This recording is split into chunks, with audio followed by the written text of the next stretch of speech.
Good afternoon. This is All India Radio. I am Varsa Williams and with me is Abhishek Mukhopadhyay with the Midday News.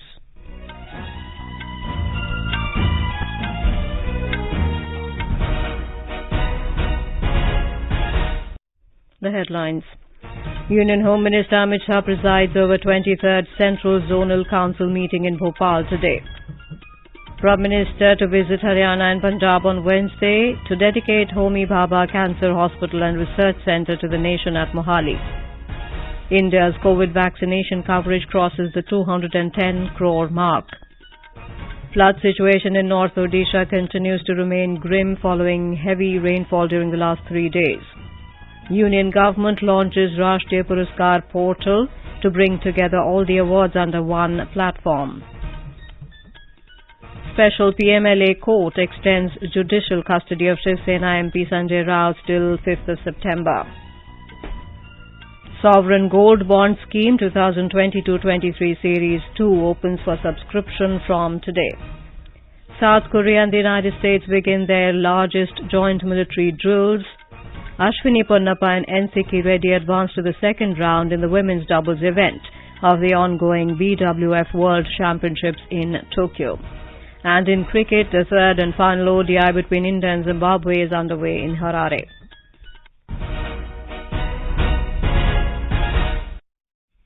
In Madhya Pradesh, Union Home Minister Amit Shah will lay the foundation stone for the Bhopal campus of National Forensic Sciences University in a short while from now. He is on a day-long visit to Bhopal.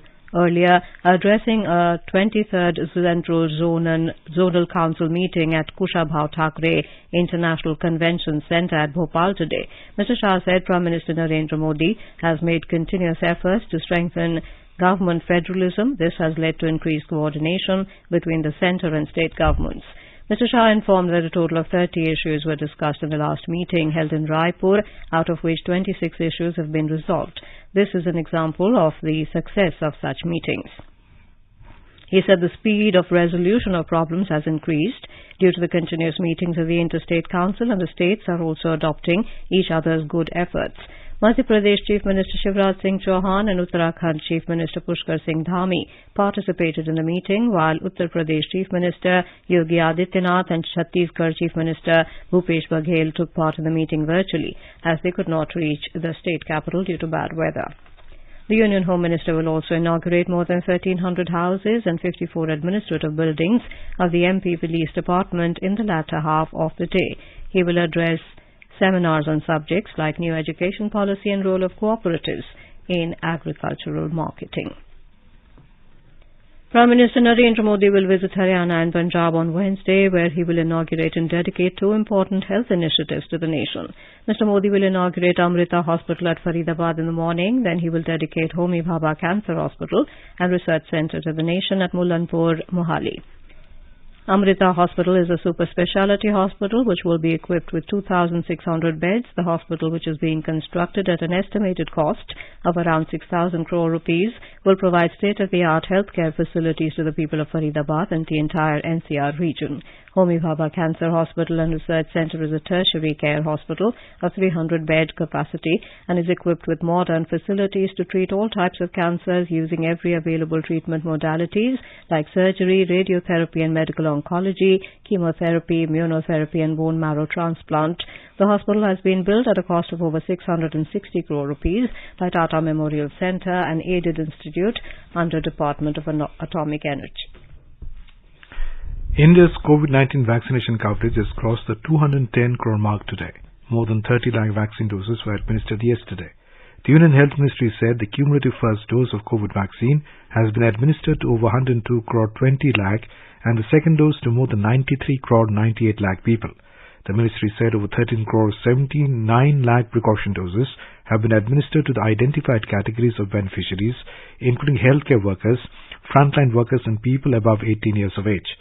Talking to AI News, member Niti Aayog V.K. Paul said, Today, the country has achieved a landmark of 210 COVID vaccination dose implementation. Absolutely outstanding achievement, unprecedented achievement. And that too on the course of Indian vaccines. This is truly a proud moment for India and for all Indian citizens. But I also want to remind us all that the job of creating vaccine shield for our nation is still an ongoing work. Those of us who are due for precaution dose must take precaution dose urgently and without any delay. Anybody who has received the second dose of the vaccine more than 6 months ago should take precaution dose. These are freely available. And in this, now a third Indian vaccine, Corbevax, has also been added. So you have a choice that you must take precaution dose without delay if you are already eligible and you are due. Our fight against COVID-19 goes on, but let's celebrate the achievement of 210 COVID vaccine doses today. Education Minister Dharmendra Pradhan held a bilateral meeting and co-chaired the Australia-India Education Council with his Australian counterpart Jason Clare at Western Sydney University today. During the bilateral meeting, the ministers had fruitful discussions on further strengthening cooperation in education, skill development, research, innovation and entrepreneurship. Mr. Pradhan welcomed Australian universities and skilling institutions to set up the campuses in India and explore areas of collaboration with Indian institutions. He also invited Mr. Clare to visit India by the end of this year. Both ministers agreed to expand the cooperation in learning, skilling and research with a view to make education a key pillar under the India-Australia Comprehensive Strategic Partnership. In the 6th meeting of the Australia-India Education Council, Mr. Pradhan said that AIEC is a highly effective forum to further advance ties and boost engagements in education, skill development and research priorities. He invited Australian team to hold the 7th meeting of the AIEC in India next year. The Union Government has launched Rashtriya Puraskar portal to bring together all the awards of the various ministries, departments and agencies of the government under one platform. This has been done to ensure transparency and public partnership. The Home Ministry in a statement today said this common portal facilitates every citizen or organization to nominate individuals or organizations for various awards instituted by the government. It informed that the nominations or recommendations for the Padma Awards are open till the 15th of next month, while nominations or recommendations for Jeevan Raksha Padak will be invited till the 30th of next month. Individuals and organizations can visit Rashtriya Puraskar portal www.awards.gov.in for making their nominations or recommendations for various awards constituted by the government. Union Finance Minister Nirmala Sitharaman will be on a 3-day visit to Nagaland from today. She will attend the Nagaland Corporate Social Responsibility CSR and Investment Conclave at Kohima, scheduled to begin this evening. The Union Finance Minister will address the inaugural session of the conclave and thereafter will inaugurate the exhibition stall. She will have a special session with CEOs and CSOs attending the conclave. The next day, Ms. Sitharaman is scheduled to visit Mon District and dedicate Axis Bank branch at Mon. Afterwards, Ms. Sitharaman, along with Nagaland Chief Minister Nefurio, will also jointly launch the CM's Microfinance Initiative. The Finance Minister will also witness the exchange of MOU between SIDBI and Investment and Development Authority of Nagaland. Andhra Pradesh Chief Minister Y.S. Jagannath Reddy today called on Prime Minister Narendra Modi in New Delhi. This is Mr. Reddy's second meeting with Prime Minister in less than 3 months. The previous meeting took place on the 2nd of June.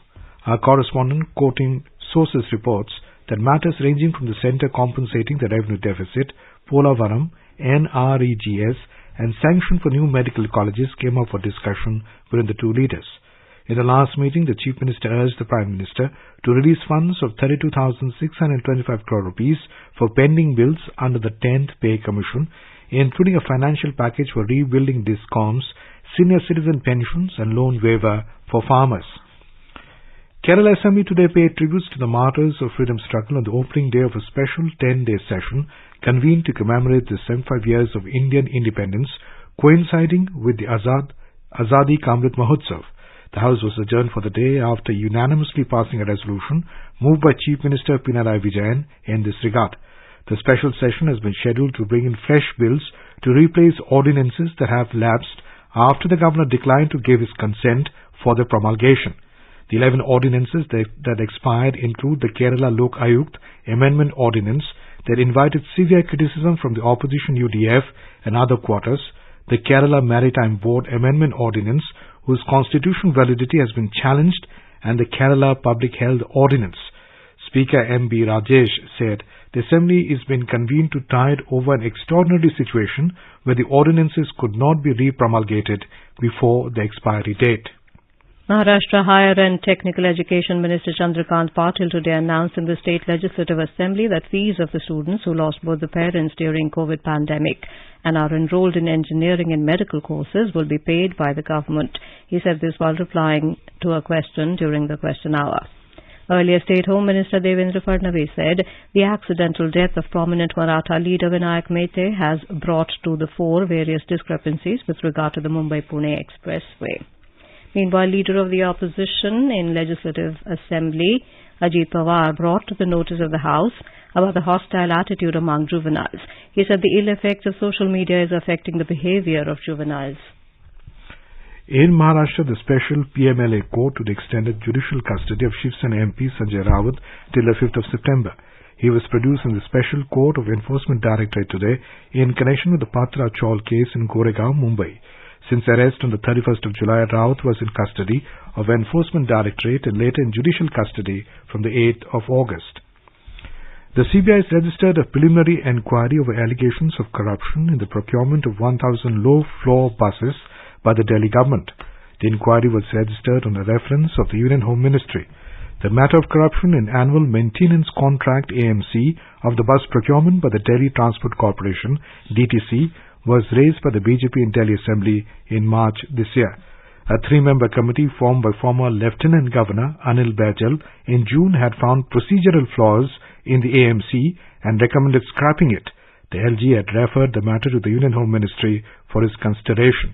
A preliminary inquiry is the first step in ascertaining allegations in a complaint if they prima facie indicate a crime deserving an FIR.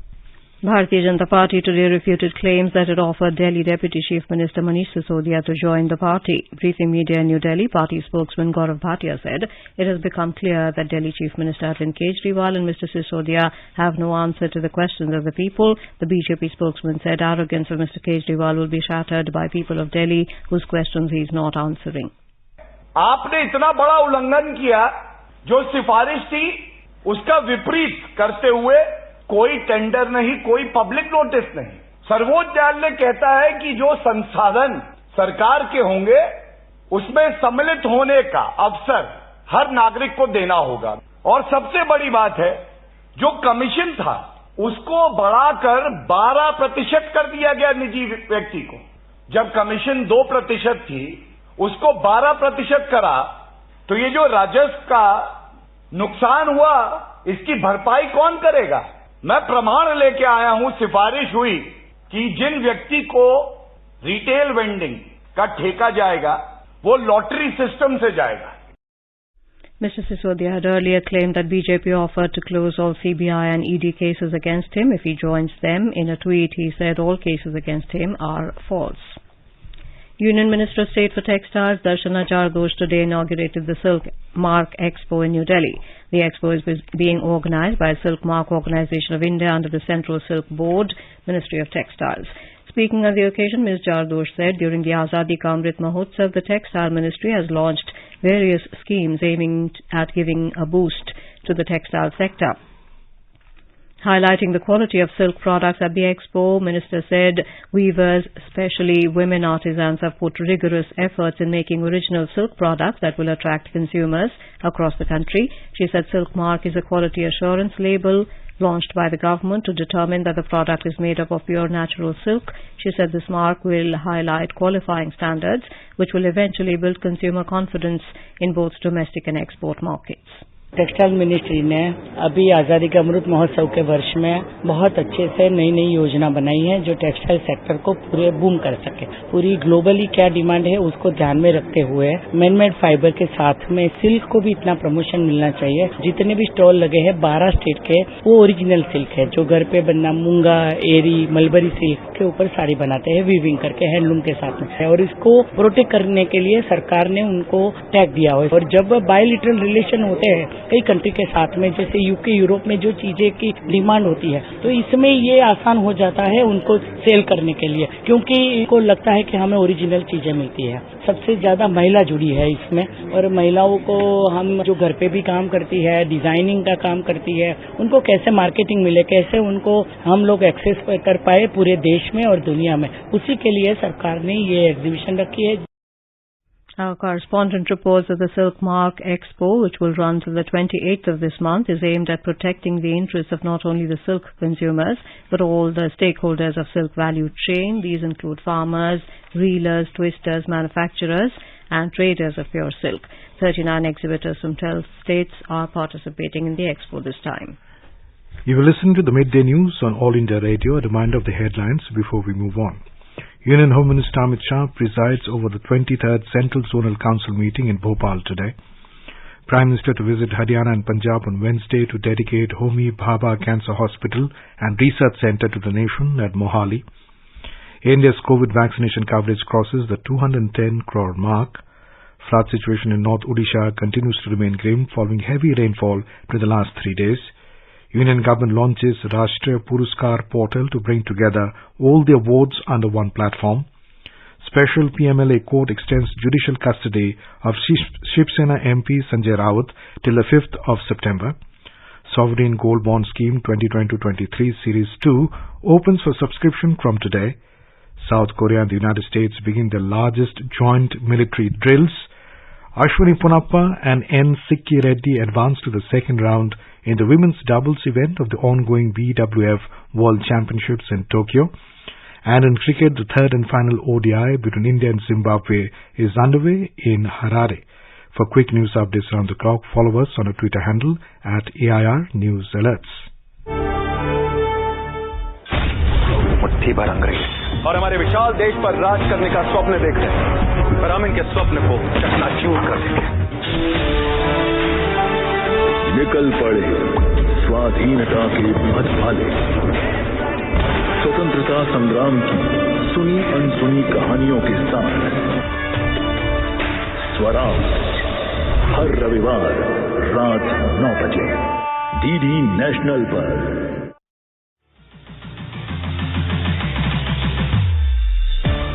Competition की तैयारी कर रहे परीक्षार्थियों के लिए आकाशवाणी के news service division का programme है अभ्यास।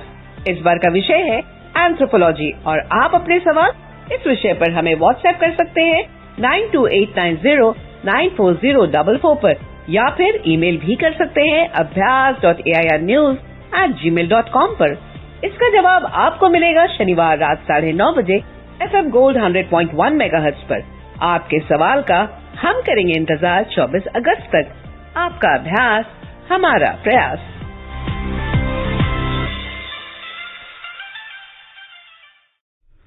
Flood situation in North Odisha continues to remain grim following heavy rainfall during the last 3 days. The state administration is keeping a close watch on all the 4 major river systems in the region like Subarnarekha, Brahmani, Baitarni and Bhudabalanga, which are in spate. Meanwhile, the State Water Resources Minister Tukuni Sahu has reviewed the flood situation in North Odisha, briefing newsmen in capital Bhubaneswar a short while ago. The minister said the local administration is fully ready to meet any crisis arising out of the flood situation. More from our correspondent.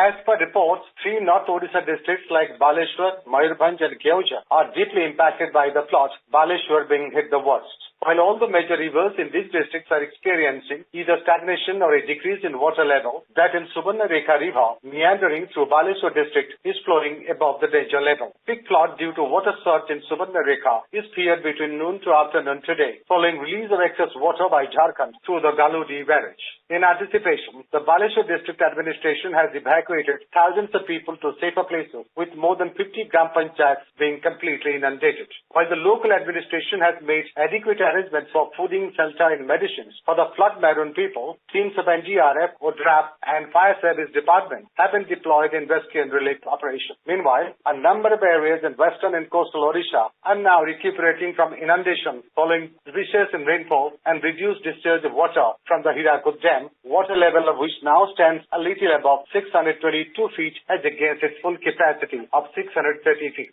Girish Chandrada, AIR News, Bhubaneswar. Relief and rescue operations are in full swing in Dehradun, Tehri and Pauri districts of Uttarakhand. 4 people lost their lives and 13 went missing in the last few days due to heavy rains and floods in several districts of the state. Teams of SDRF, NDRF, police and fire brigade are carrying out search and rescue operations in the affected areas to find the people missing in the disaster. Meanwhile, Chief Minister Pushkar Singh Dhami today directed the officials of Disaster Management and Public Works Department from Bhopal to expedite the reconstruction of the roads damaged by the disaster and ensure smooth movement at the earliest. The depression over northeast Madhya Pradesh and adjoining south Uttar Pradesh moved nearly westwards in the past 6 hours with a speed of 15 kilometers per hour.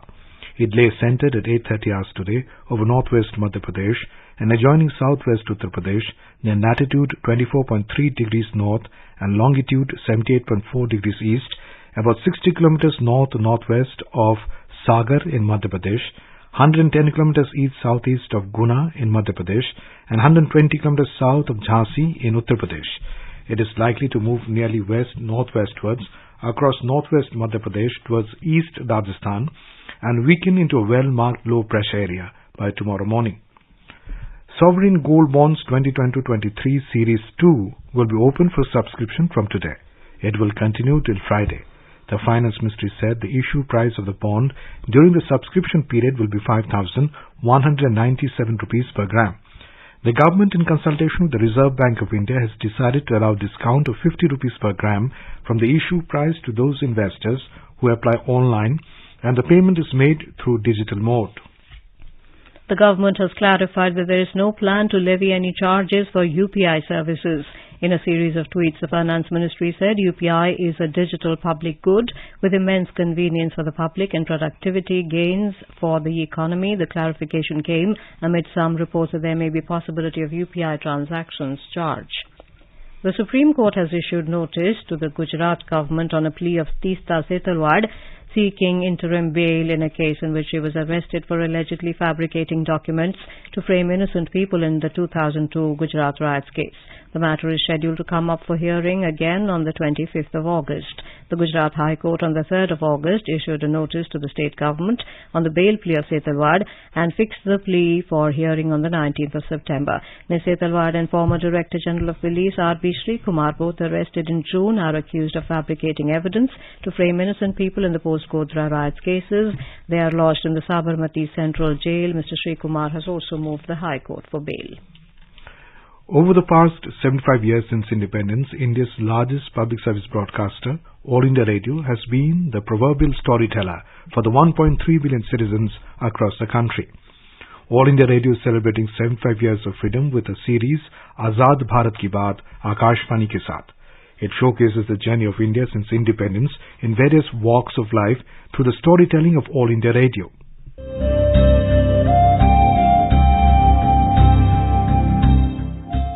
आजाद भारत की बात आकाशवाणी के साथ, reliving the journey of India since independence over the last 75 years with All India Radio. From 15th August, the series is being broadcast on All India Radio, 100.1 FM Gold Channel, primetime news bulletins and across all its platforms.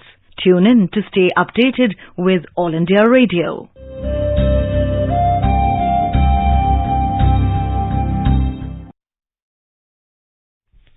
In today's episode, we bring you the story of the presidents of India who served the nation from the 25th of July 1987 till date.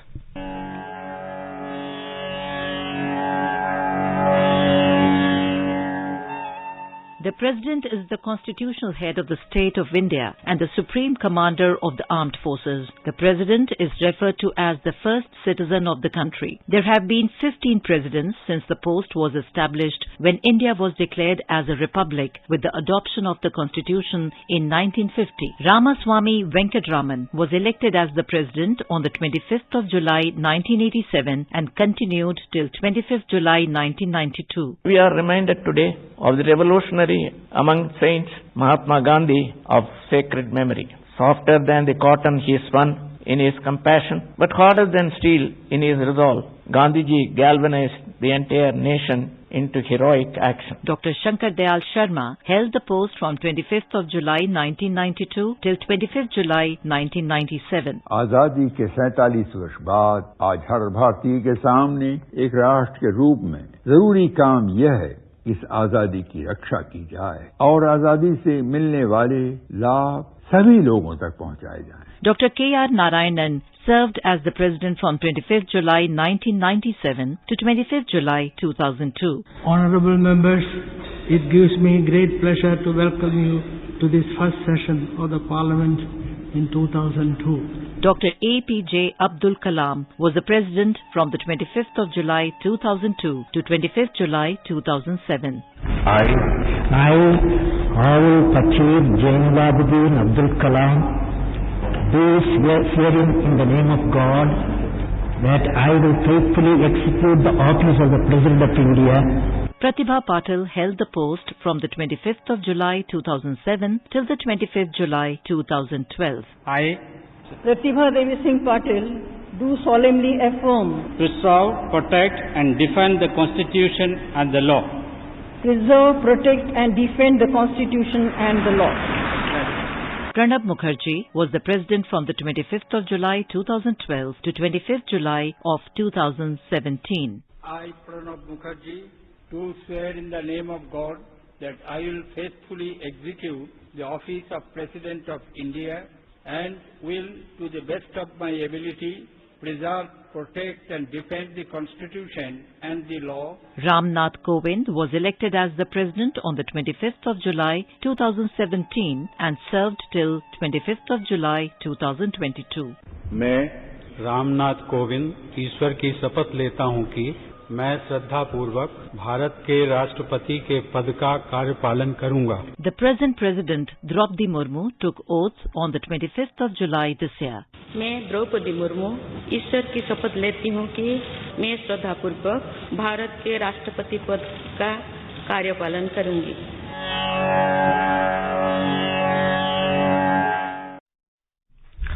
Azad Bharat Ki Baat Akashvani ke saath can be accessed on @AIR News Alerts on Twitter, News on AIR Official YouTube channel, News on AIR app, Facebook and Instagram handles. So tune into All India Radio News for Azad Bharat Ki Baat Akashvani ke saath. South Korea and the United States began the largest joint military drills in years today with the resumption of field training. According to media reports, the annual summertime exercise has been renamed Ulchi Freedom Shield this year and is scheduled to end on the 1st of September. This week, for the first time in 4 years, the two militaries will run field exercises to practice how they would respond to a North Korean attack. South Korea also launched 4-day Ulchi civil defense drills separately today, designed to boost government readiness for the first time since the coronavirus pandemic emerged. The military and civil exercises are aimed at improving the country's preparedness to match the changing patterns of war. In badminton, Indian shuttlers Ashwini Ponnappa and N.C.K. Reddy entered in the second round today, defeating Maldives pair A.N. Abdul Razak and F. Abdul Razak in women's doubles event of the BWF World Championships being held in Tokyo. It was a straight game win 21-7, 21-9 with the contest lasting just 21 minutes. Meanwhile, Tanisha Crasto and Ishan Bhatnagar defeated German duo Patrick Scheel and Franziska Folkman 21-13, 21-13 in mixed doubles event, making it to the second round. The fast contest was wrapped up in 29 minutes. Earlier, B. Sai Praneeth made a first-round exit from the tournament as the unseeded player lost against Cho Tien Chen. In cricket, India were 96 for the loss of 2 wickets in 23 overs against Zimbabwe in the third and final one-day international of the 3-match series being played in Harare. Earlier, the visitors decided to bat first. After winning the toss, the visitors have taken on a saleable 2-0 lead over the hosts. After thumping victories in the first 2 matches, they registered a 10-wicket win in the inaugural match at Harare Sports Club, while they defeated Zimbabwe by 5 wickets on Saturday at the same venue. And now, before we end the bulletin, the headlines once again. Union Home Minister Amit Shah presides over 23rd Central Zonal Council meeting in Bhopal today. Prime Minister to visit Haryana and Punjab on Wednesday to dedicate Homibaba Cancer Hospital and Research Centre to the nation at Mohali.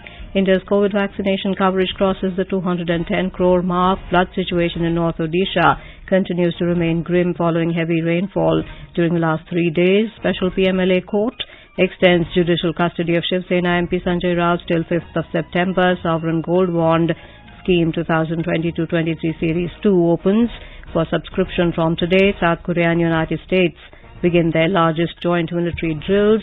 Indian shuttlers Ashwini Ponnappa and N.C.K. Reddy advanced to second round in women's doubles event of ongoing BWF World Championships in Tokyo. And in cricket, third and final ODI between India and Zimbabwe is underway in Harare. For details of these stories and more, log on to our website www.newsonair.gov.in, News on ARI app. And with that, we end the Midday News.